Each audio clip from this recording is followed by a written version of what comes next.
What if I told you the ancient Egyptian empire didn't fall because the pyramids stopped being built, but because the gods themselves were rewritten, then sold, then stolen, then erased? Pause. And somewhere in that 3,000-year spiral between 3,100 BC and 30 BC, millions of ordinary people lived, bled, prayed, and vanished, leaving behind a civilization so durable that even modern AI reconstruction still struggles to explain it. But here's the question that should haunt you. If Egypt felt eternal, why did it die? Tonight, we're doing a full, chronological descent through the ancient Egyptian empire. From the first unification under a king, remembered as Narmer, to the last breath of Cleopatra, and the moment Egypt became Roman property. We'll rebuild it, like the channels you love, an AI historical simulation of power, famine, war, sacred engineering, and ruthless propaganda, where the winners carved history into stone, and the losers disappeared into sand. Visual cue, AI render, time-lapse map, Upper Egypt and Lower Egypt merging into one crown. Keep listening because, in Chapter 4, one pharaoh tries to delete every god but one, and Egypt nearly breaks in half because of it. Before the pyramids, before the golden masks, Egypt is a divided body. 2 kingdoms, 2 crowns, 2 identities. Upper Egypt in the south, Lower Egypt in the north. And then around 3,100 BC, one ruler forces them together. Later tradition calls him Menes. Many scholars connect that founding moment to Narmer. The proof isn't a diary. It's a weaponized image. The Narmer Palette carved victory, carved myth, carved warning. On it, the king appears wearing symbols of rule over both lands. Like Egypt is no longer a place, but a single machine. Here's the first open loop. Unification creates stability, but it also creates an appetite. Because once a king can command 2 lands, he can command labor, taxes, grain, bodies. And Egypt's greatest invention isn't the pyramid. It's administration scribes, records, ritual law, turning the Nile into a predictable conveyor belt of food, soldiers, and stone. Imagine the human cost behind order. A farmer watching the river rise, a scribe counting grain, a soldier dragging a prisoner, a priest whispering that the king is divine. From the very beginning, the empire's spine is simple. The pharaoh is not just a ruler, he is the bridge between humans and gods. Break that bridge, and everything collapses. So Egypt builds it stronger, not with paper, with stone. The Old Kingdom arrives like a promise. Egypt is stable enough to attempt insanity, not a monument, but a machine to defeat death.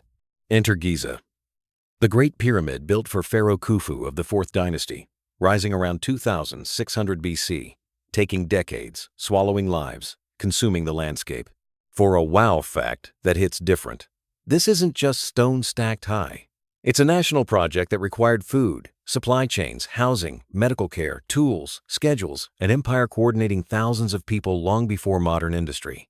And we know the pyramids weren't built by a mass of chained slaves in Hollywood style.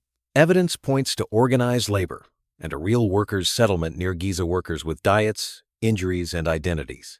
But don't romanticize it. Even a paid worker can be crushed.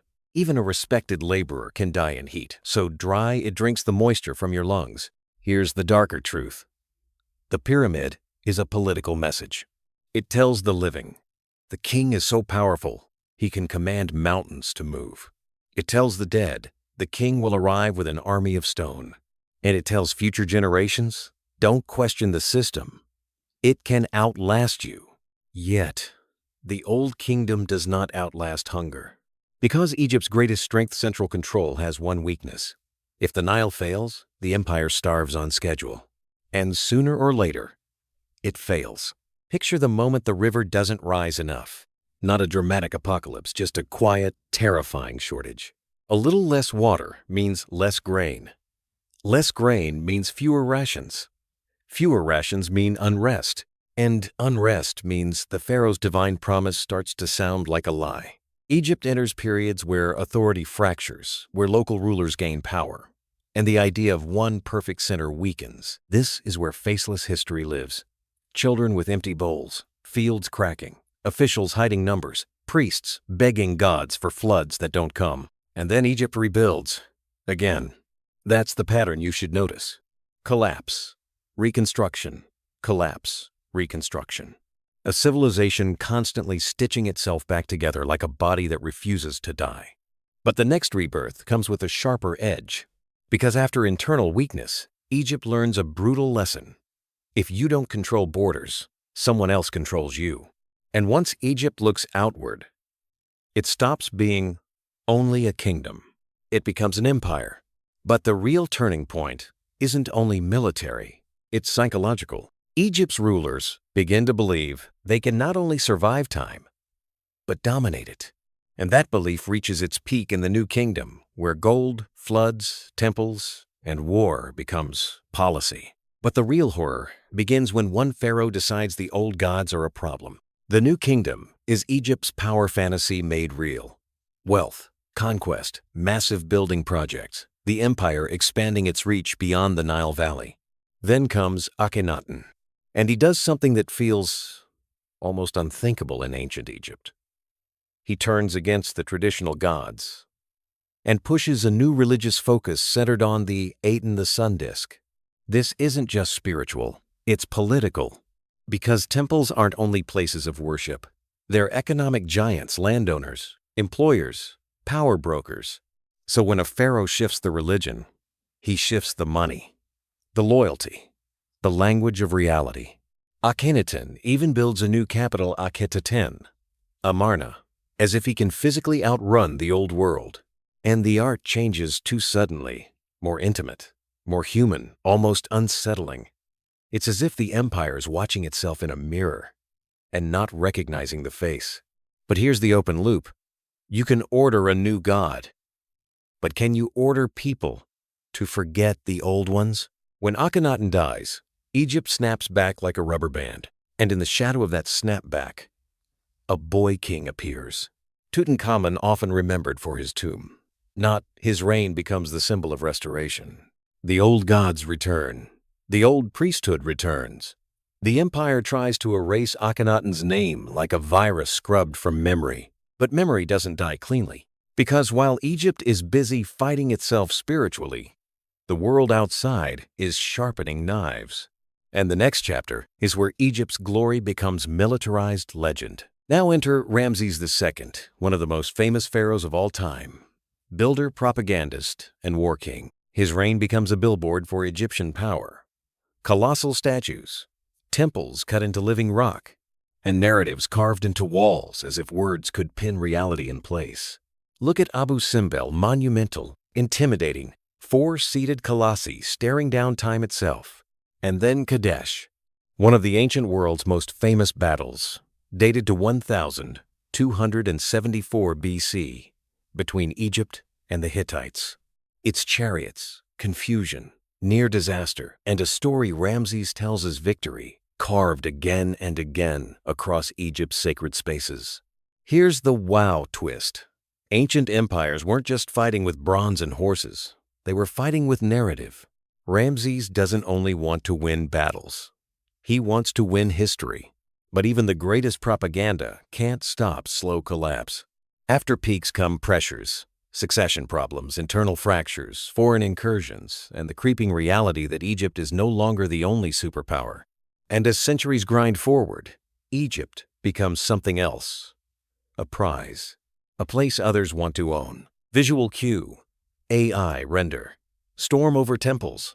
Foreign banners in streets. Priests watching silently. Which brings us to the final phase, the one people mistake for an epilogue. Even though it's a violent transformation. Because Egypt doesn't just end, it gets absorbed. By the time the Ptolemies rule, Egypt is a different creature. Greek-speaking elites, the city of Alexandria, libraries and scholars, pharaohs who present themselves as Egyptian rulers while operating in a wider Mediterranean world. And then one artifact becomes the key to resurrecting Egypt's voice, the Rosetta Stone. A slab of text that later helped scholars decode hieroglyphs, 3 scripts. One message, like a time capsule, designed to be cracked.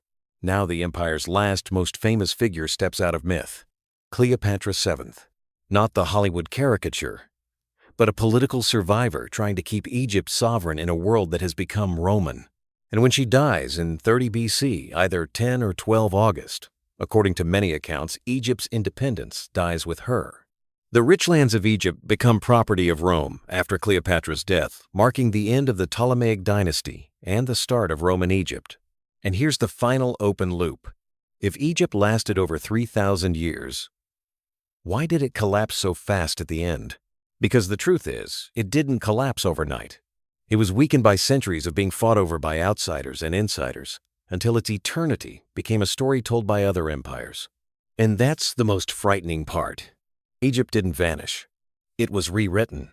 The ancient Egyptian empire began with a crown that merged 2 lands and ended with a queen trapped between 2 Roman men and one unstoppable world system.